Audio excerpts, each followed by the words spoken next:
Pemirsa,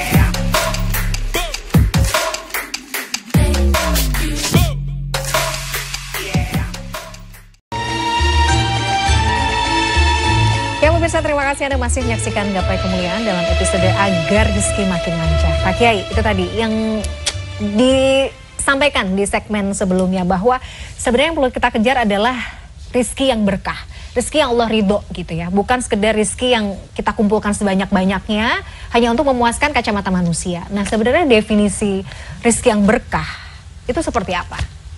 Ya, baik, terima kasih Mbak Mila. Saya mau buat pembanding dulu. Rezeki yang tadi ukurannya terlepas dari nilai ibadah kita, itu diajarkan oleh Nabi minta. Jadi di samping ikhtiar suruh minta. Doa Nabi, Allahumma inna na'udzubika minal ajzi wal kasal. Ya Allah, aku berlindung kepadamu dari sifat lemah dan malas. Ya, jadi kelihatan sekali ini dalam mengejar al-maksum ini tadi. Na'udzubika minal ajzi wal kasal wa na'udzubika minal jubni wal bukhl. Dan kami berlindung kepadamu dari pengecut dan pelit. Jadi kadang pembuka rezeki itu sedekah maksudnya. Nah, jadi syaratnya kalau mau besar dapat sedikit keluarkan sedikit, dapat menengah keluarkan menengah, dapat banyak keluarkan banyak gitu. Wa na'udzubika min ghalabatid dain. Dan aku berlindung kepada engkau ya Allah dari ghalabatud dain, terkuasai oleh hutang. Nah, jadi ar-rizqul maksum itu jangan lupa ada ujungnya, dia bisa terlilit hutang. Wa qahrir rijal, dan dia dikuasai oleh debt collector. Nah, ojol dan lain sebagainya itu membuktikan bahwa ar-rizqul maksum itu liar karena dia terlepas dari agama. Nah, Islam mengajarkan ini cari yang berkah kata Mbak Mila tadi. Nah, apa ukuran berkah itu? Al-barokah itu ulama mengatakan bahwa apa yang dia dapat dinikmati itu menimbulkan rasa itma'anna qalbu, tenang.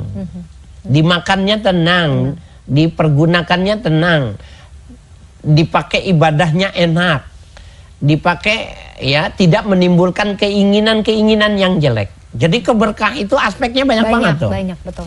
Nah, kalau rezeki kita sekarang ini kita dapat itu bisa mendapatkan itu, bisa jadi dia kameramen, bisa jadi dia apalah ojek online dan lain sebagainya. Bila kriteria itu dia merasakan ada, maka itu rezeki itu berkah. Jadi bukan di mana dia bekerja, bukan. Dan seberapa banyak misalnya penghasilannya ya, bukan nominal itu ya Pak Kiai. Bukan. Dan itu nilai kecukupan. Jadi keberkahan itu adalah bagian dari sesuatu yang dia merasakan cukup. Nah, itu dimensinya seperti dimensinya banyak ya tadi ya. Bukan berarti kemudian misalnya yang sudah tanda kutip ya dari kacamata manusia, oh rezekinya banyak gitu ya, uangnya, oh rumahnya ini. Tapi kalau pada akhirnya dia mungkin satu, hutangnya banyak, terlilit pinjol misalnya segala macam, yang membuat hidupnya setiap hari tidak tenang gitu ya.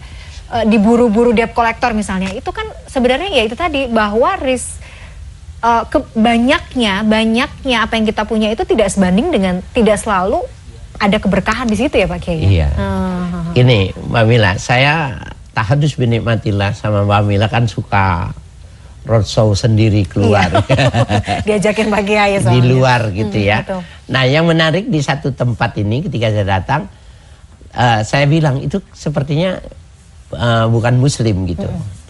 Iya Pak Kiai, dia bukan muslim, tapi dia senang kalau acara-acara begini, dia dapat berkat itu dia senang. Loh, kok harapannya berkat itu kan tidak banyak, ukurnya sedikit, taruhlah harganya 20.000, yang dibagi buat umur 25.000 itu. Saya baru tahu, kata dia ini nasi berkah kali ya katanya, dimakannya enak dan dia dibawa pulang semuanya di keluarganya dikasihin dari berkat yang ada di masjid itu tadi. Padahal dia makannya itu dengan tingkat kekayaannya itu di mana mah, di resto-resto mahal, hotel berbintang dan sebagainya. Dia bilang kok makan ini enak banget ya. Saya ngerasain waktu kecil tuh kalau bapak saya almarhum itu kalau misalnya pulang gitu bawa nasi gitu Pak Kiai, itu kalau disuapin rasanya Masya Allah beda ya gitu. Mungkin itu tadi itu bagian dari berkah. Jadi mudah-mudahan kita dimudahkan Allah ya untuk mencari rezeki yang berkah. Nah, kalau kemudian kita mundur lagi Pak Kiai, sebenarnya untuk mendapatkan rezeki yang berkah tadi kan perlu juga itu tadi takwa, ya ikhtiar Pak. Pak Kiai tadi menyebutkan bahwa ada amalan yang mungkin kita bisa lakukan, bukan mungkin tapi seharusnya kita bisa lakukan gitu, istiqomahkan, puasa, sholat. Memang selain tadi ikhtiar dunia, jalur langitnya juga harus kenceng ya Pak Kiai? Harus.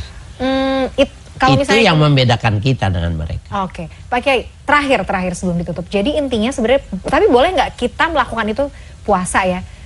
Atau sholat malam tuh karena kita memang, ya karena tadi punya hajat, ya Allah aku tuh kan belum dapat kerja nih, aku mau puasa dan sholat malam supaya A, supaya B, supaya C. Boleh berarti? Kalau dari kajian fikih boleh. Tapi jangan lupa kajian yang fikih ya semacam ini bagi anak kecil, anak pemula, orang yang masih perlu disemangati dalam melakukan sesuatu. Tetapi bagi kita anak-anak remaja yang sudah mahasiswa, yang sudah di atas RCTA, seyogianya bahasa saya itu sering diungkap di sini, nggak usah minta panas ketika memegang air panas, ketika memegang api nggak usah minta panas, nggak usah minta dingin ketika yang dipegangnya itu es. Jadi lakukan karena Allah puasanya, lakukan karena Allah puasa dan bangun malam, habis itu berdoa.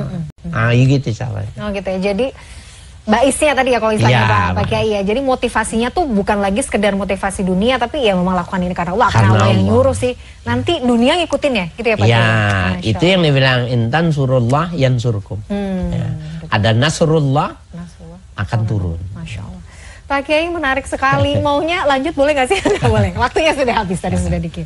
Pak Kiai terima kasih ilmunya hari ini. Masya Allah luar biasa manfaat. Semoga juga memberi manfaat bagi pemirsa di rumah. Sehat-sehat Pak Kiai. Amin. Pemirsa tidak terasa saya sudah perjumpaan kita dalam program Gapai Kemuliaan hari ini. Semoga kajian hari ini membawa manfaat, kebaikan dan Allah Azza wa Jalla senantiasa mudahkan kita semua untuk menuntut ilmu agama. Amin ya rabbal alamin. Terima kasih atas perhatian Anda. Saya Meladia Rahman juga Kiai Haji Harisa Kam undur diri. Insya Allah kita akan jumpa lagi pada episode yang akan datang. Subhanakallahumma wa bihamdika asyhadu an la ilaha illa anta astaghfiruka wa atubu ilaik. Wassalamualaikum warahmatullahi wabarakatuh. Sampai jumpa. Waalaikumsalam warahmatullahi wabarakatuh.